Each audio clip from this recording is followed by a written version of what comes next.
शांति। आज मूल्य का डेट है 20/8/2021 का है। मीठे बाबा ने हम मीठे बच्चों को आज साकार मूल्य में कहा, मीठे बच्चे, बाप के राइट हैंड बनना है तो हर बात में राइटियस बनो, सदा श्रेष्ठ कर्म करो। आज बाबा का प्रश्न है, कौन सा संस्कार सेवा में बहुत विघ्न डालता है? कौन सा संस्कार सेवा में बहुत विघ्न डालता है? आज बाबा का उत्तर है, भाव स्वभाव के कारण आपस में जो द्वैत मत के संस्कार हो जाते हैं वह सेवा में बहुत विघ्न डालते हैं। दो मतों से बहुत नुकसान होता है। क्रोध का भूत ऐसा है जो भगवान का भी सामना करने में देरी न करे। इसीलिए बाबा कहते हैं, मीठे बच्चे, ऐसा कोई भी संस्कार हो तो उससे निकाल दो। गीत है, तकदीर जगाकर आई हूँ मैं आई हूँ। ओम शांति। मीठे मीठे रूहानी बच्चों ने गीत सुना। रूहानी बच्चों अर्थात शिव बाबा जो सुप्रीम रूह है, उनके बच्चों आत्माओं ने शरीर रूपी कर्मेंद्रियों द्वारा गीत सुना। अब तो बच्चों को आत्मा अभिमानी बनना है। बहुत मेहनत भी है। घड़ी घड़ी अपने को आत्मा समझ बाप को याद करना है। यह ही गुप्त मेहनत। बाप भी गुप्त तो मेहनत भी गुप्त कराते हैं। बाप स्वयं आकर कहते हैं, बच्चों, मुझे याद करो तो कल्प 5000 बरस पहले मुआफिक फिर से सतो प्रधान बनेंगे। बच्चे समझते हैं हम ही सतो प्रधान थे, फिर हम ही अब तमो प्रधान बने हैं। सतो प्रधान बनना ही जरूर। गीत में भी कहते हैं, तकदीर जो गंवाई हुई है वह फिर पाने के लिए तदबीर कराने वाला एक ही सर्वशक्तिमान बाप है, क्योंकि सबको पावन बनाते हैं ना। बाप बच्चों को समझाते हैं, हे रूहानी बच्चों, अब तकदीर बनाने आए हो। स्टूडेंट स्कूल में तकदीर बनाने जाते हैं ना, वह तो छोटे बच्चे होते हैं। तुम छोटे नहीं हो, तुम तो बड़े बुजुर्ग हो। तकदीर बना रहे हो। हाँ, कोई बूढ़े बूढ़े भी है। बुढ़ापे से जवानी में पढ़ना अच्छा होता है। जवान की बुद्धि अच्छी होती है। यह तो सबके लिए बहुत सहज है। तुम्हारा शरीर तो बड़ा है ना। यह बेबी है, इतना नहीं समझ सकेंगे क्योंकि आर्गन्स छोटे हैं। स्तुति, निंदा, दुख, सुख, इन बातों को तुम समझ सकते हो। आत्मा तो बिंदी है, शरीर बढ़ता रहता है। आत्मा तो एक रस ही होती है, कभी घटती बढ़ती नहीं। उस आत्मा की बुद्धि के लिए बाप कस्तूरी जैसी सौगात दे रहे हैं, क्योंकि अभी तो बुद्धि बिल्कुल तमोप्रधान बन गई है, सो अब स्वच्छ भी बन रही है। यह चित्र तुमको समझाने में बहुत काम में आते हैं। भक्ति मार्ग में देवताओं के आगे जाकर माथा झुकाते हैं, पूजा करते हैं। आगे तुम भी अंधश्रद्धा से जाते थे। शिव के मंदिर में जाते थे। तुमको यह थोड़े ही पता था कि यह शिव बाबा है। बाबा से जरूर वर्षा मिला है, तब तो उनकी महिमा गाई जाती है। कोई अच्छा काम करके जाते हैं तो उनकी महिमा गाई जाती है। स्टैम्प बनानी चाहिए शिव बाबा की। शिव बाबा गीता सर्मोनाइजर है। यह स्टैम्प सहज बन सकेगी। वह बाप तुमको सुख देने वाला है। बाप कहते हैं मैं तुमको सुखधाम का मालिक बनाने वाला हूँ। बुढ़िया भी यह तो समझती होगी कि हम आए हैं शिव बाबा के पास, जो विचित्र है, जिसने इस चित्र में प्रवेश किया है। निराकार को विचित्र कहा जाता है। बुद्धि में रहता ही हम शिव बाबा के पास जाते हैं, जिसने यह टेम्परारी चित्र धारण किए हैं। पतितों को पावन बनाए, मुक्ति जीवन मुक्ति देते हैं, अथवा शांति धाम सुख धाम का रहवासी बनाते हैं। मनुष्य शांति के लिए ही कोशिश करते हैं। भगवान मिले तो शांति मिले, सुख के लिए पुरुषार्थ नहीं करते हैं। बस बाप के पास घर जाए, भगवान मिले। इस समय सब मुक्ति की चाहना रखने वाले हैं।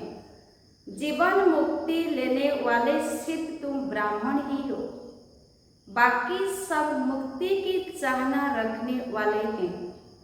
जीवन मुक्ति का रास्ता बताने वाला कोई है नहीं। सन्यासियों आदि के पास जाकर शांति मांगते हैं, कहेंगे मन की शांति कैसे मिले। जो भी रास्ता बताने वाले हैं वह है ही मुक्ति में जाने वाले। मुख्य क्या होता है वह भी बुद्धि में नहीं आता है। तंग होकर कहते हैं मुक्ति में जाए तो अच्छा है। वास्तव में मुक्ति धाम है आत्माओं के रहने का स्थान।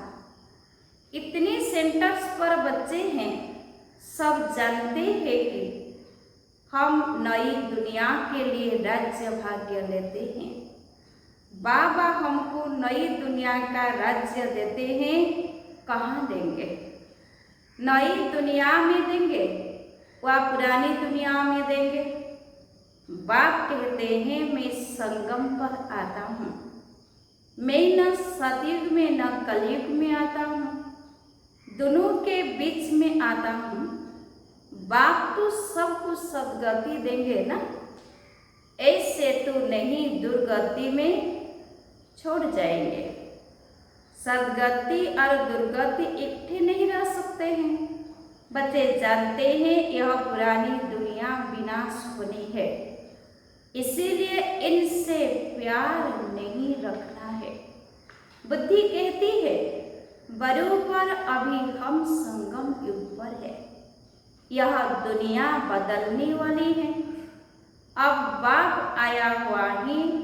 बाप कहते हैं मैं कल्प कल्प कल्प के संगम युग पर आता हूँ।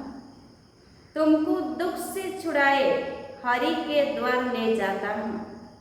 यह ज्ञान की बात है। हरिद्वार कृष्ण का द्वार अर्थात कृष्णपुरी को कहा जाता है। अच्छा, उनके पीछे फिर लक्ष्मण झूला लगा दिया है।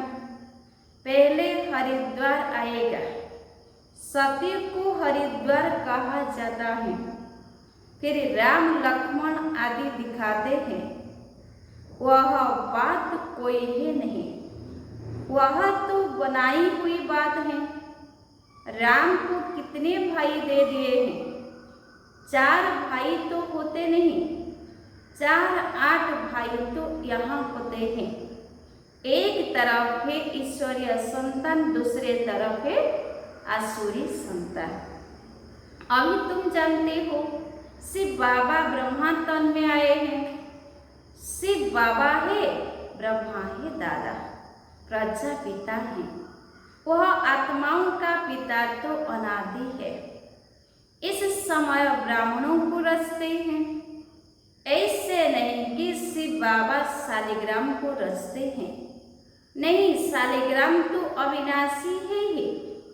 सिर्फ बाप आकर पवित्र बनाते हैं। जब तक आत्मा पवित्र नहीं बनी है तब तक शरीर कैसे पावन बन सकता है।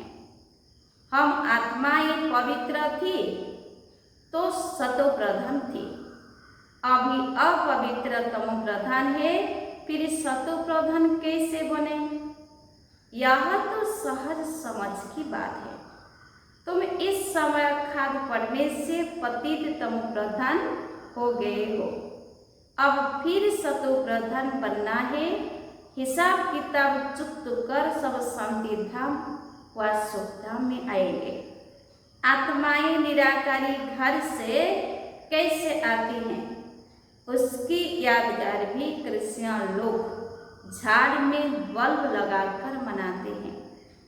तुम जानते हो यह सभी धर्मों की अलग अलग शाखाएं हैं। वहां से आत्माएं कैसे नंबरवार नीचे उतरती हैं, यह नॉलेज तुमको मिल गई है। हम आत्माओं का घर शांति धाम है, अभी है संगम। वहां से सब आत्माएं आ जाएगी, फिर सब जाएंगे। प्रलय तो होने की नहीं है। तुम जानते हो हम बाबा से तकदीर मनाने फिर से स्वराज्य लेने आए हैं। यह कोई सिर्फ कहने मात्र नहीं है, याद से ही वर्षा मिलेगा। बाप कहते हैं देह सहित जो भी देह के मित्र संबंधी आदि हैं सबको भूल जाओ। चित्र और विचित्र है ना, विचित्र उनको कहा जाता है जिनको देखा नहीं जाता है। यह बहुत महीन बातें हैं। आत्मा कितनी छोटी है, उनको घड़ी घड़ी पाठ बजाना पड़ता है। और किसकी बुद्धि में ऐसी बातें है नहीं, है ना, और किसकी बुद्धि में ऐसी बातें ही नहीं। पहले पहले तो यह बुद्धि में बिठाना है कि हम आत्मा है, वह हमारा बाप है। उनको ही पतित पावन हे भगवान कह याद करते हैं। दूसरी कोई जगह जाने की दरकार नहीं है। तो याद भी एक को करना चाहिए ना। भगवान को याद करते हैं तो जरूर उससे कुछ मिलने का होगा। फिर दर दर धक्के क्यों खाते हो? भगवान को तो परमधाम से आना पड़ेगा ना। हम तो जा नहीं सकते क्योंकि पतित है। पतित वहां जा न सके। अभी तुम वाटर खाते हो। भक्ति मार्ग का पाठ कैसे वंडरफुल है। एक भगवान को ही याद करते हैं, हे ईश्वर, हे परमपिता परमात्मा, ओ गॉडफादर। जब वह एक ही है फिर दूसरी तरफ धक्के क्यों खाते हो? वह एक ऊपर में रहते हैं, परंतु यह सब ढूंढें ड्रामा अनुसार भक्ति करते हैं बेहद बेसमझी से। अभी तुम फिर बेहद समझदार बनते हो। श्रीमत पर चलने वाले ही समझदार बनते हैं। वह फिर छिपे नहीं रह सकते। वह सदैव श्रेष्ठाचारी काम ही करेंगे। बाप कहते हैं हम दुख हरता सुख करता है तो बच्चों को भी कितना मीठा बनना चाहिए। बाप का राइट हैंड बनना चाहिए। ऐसे बच्चे ही बाप को प्रिय लगते हैं। राइट हैंड है ना। तुमको मालूम है लेफ्ट हैंड से इतना काम नहीं कर सकते हैं, क्योंकि राइट हैंड राइटियस काम करते हैं। इसीलिए इस राइट हाथ को भी शुभ काम में लगाते हैं। पूजा हमेशा राइट हैंड से करते हैं। बाप कहते हैं हर बात में राइटियस बनो। बाप मिला है तो खुशी होनी चाहिए।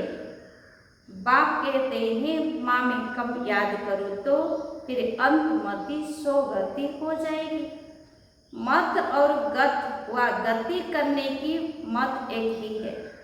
गाया भी जाता है ईश्वर की गत मत ईश्वर ही जाने।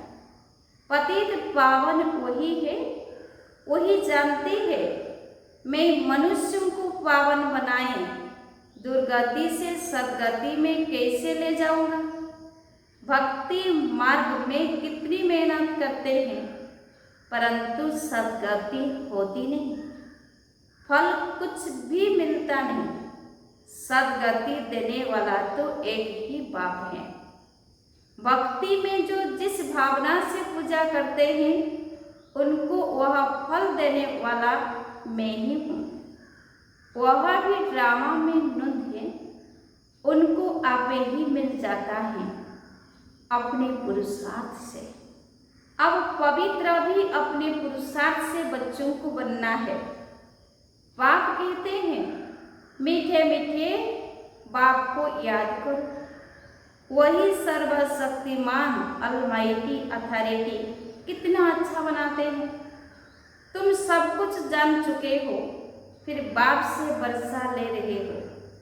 रचयिता और रचना की नॉलेज तुम्हारी बुद्धि में है। तुम जानते हो यह नॉलेज हमारे में नहीं थी।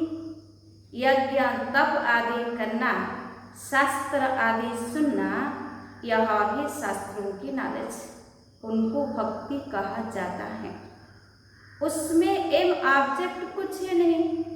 पढ़ाई में एम ऑब्जेक्ट रहती है, कोई न कोई प्रकार की नॉलेज होती है। हमको पति से पावन बनने की नॉलेज पतित पावन बाप ने दी है। सृष्टि के आदि मध्य अंत की नॉलेज बाप ने दी है। यह सृष्टि चक्र कैसे फिरता है इसमें सभी एक्टर्स पाठधारी है। यह अनादि नाटक बना हुआ है। यह बेहद की नॉलेज तो जरूर होनी चाहिए ना। यह बेहद की नॉलेज तो जरूर होनी चाहिए। तुम बच्चे जानते हो अभी हम घोर अंधियारे से निकल घोर सुजरे में जा रहे हैं। तुम अभी देवता बन रहे हो। यह भी समझाना है कि आदि सनातन तो देवी देवता धर्म है। जैसे हिंदू धर्म कहा दिया है, धीरे धीरे यह बात भी समझ जाएंगे। बच्चों को खड़ा होना चाहिए। इसमें तो ढेर बच्चे चाहिए। दिल्ली में कॉन्फ्रेंस करनी पड़े। परिस्तान भी दिल्ली को कहा जाता है। यही जमुना का कंठ था। दिल्ली कैपिटल है। बहुतों के हाथ आई है। देवताओं की कैपिटल भी यह थी। दिल्ली में बहुत बड़ी कॉन्फ्रेंस होनी चाहिए परंतु माया ऐसी है जो करने नहीं देती, विघ्न बहुत डालती है। आजकल भाव स्वभाव भी बहुत हो गए हैं ना। बच्चों को आपस में मिलकर सर्विस में लगना है। वे लोग भी आपस में नहीं मिलते हैं तो राजाई ही उड़ जाती है, दो पार्टी हो जाती है तो प्रेसिडेंट को भी उड़ा देते हैं। द्वैत मत बड़ा नुकसान करती है। फिर भगवान का भी सामना करने में देरी नहीं करते हैं।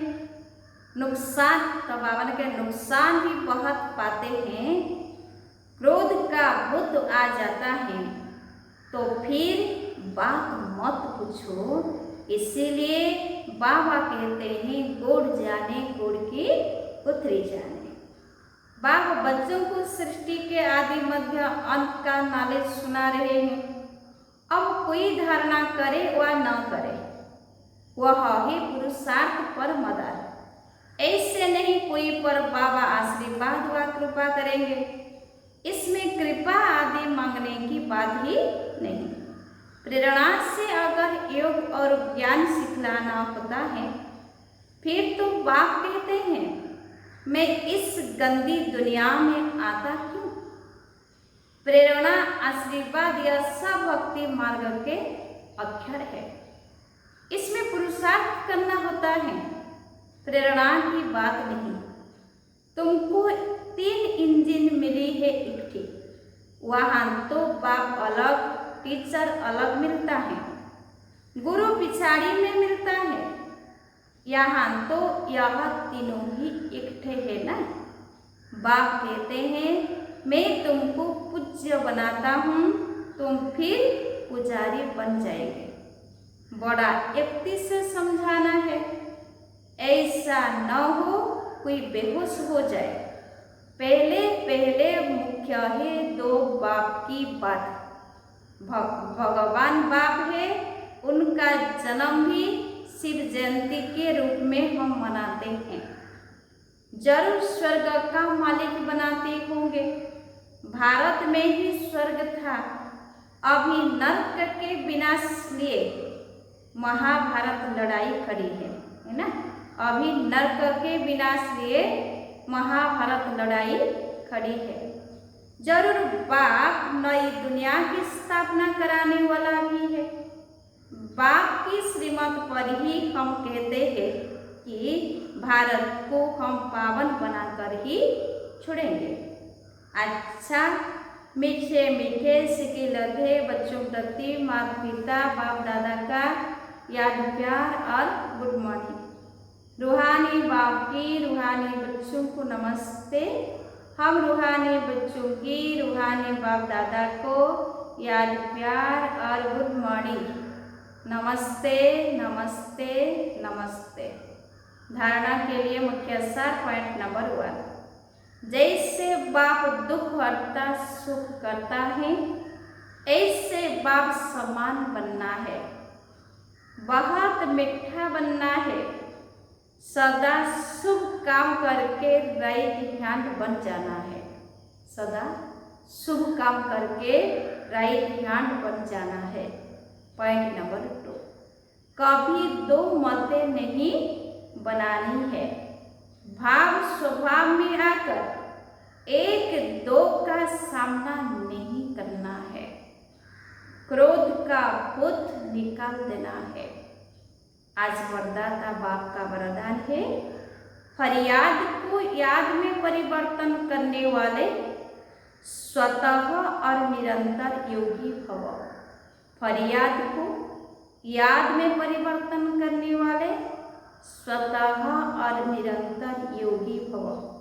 डिटेल से संगम योग की विशेषता है अभी अभी पुरुषार्थ, अभी अभी प्रत्यक्ष फल, अभी स्मृति स्वरूप, अभी प्राप्ति का अनुभव। भविष्य की गारंटी तो है ही, लेकिन भविष्य से श्रेष्ठ भाग्य अभी का है। इस भाग्य के नशे में रहो तो स्वतः याद रहेगी। जहाँ याद है वहाँ फरियादा नहीं है। क्या करे कैसे करे यह होता नहीं है। थोड़ी मदद दे दो, थोड़ी मदद दे दो, यह है फरियाद। तो फरियाद को छुड़कर स्वतः योगी निरंतर योगी बनो। आज बाबा का स्लोगन है, जो स्वयं को मेहमान समझकर चलते हैं वही महान स्थिति का अनुभव करते हैं। जो स्वयं को मेहमान समझकर चलते हैं वही महान स्थिति का अनुभव करते हैं। आज की मूल्य के अनुसार आज का सोमान है, मैं निरंतर योगी आत्मा हूँ। अच्छा, ओम शांति।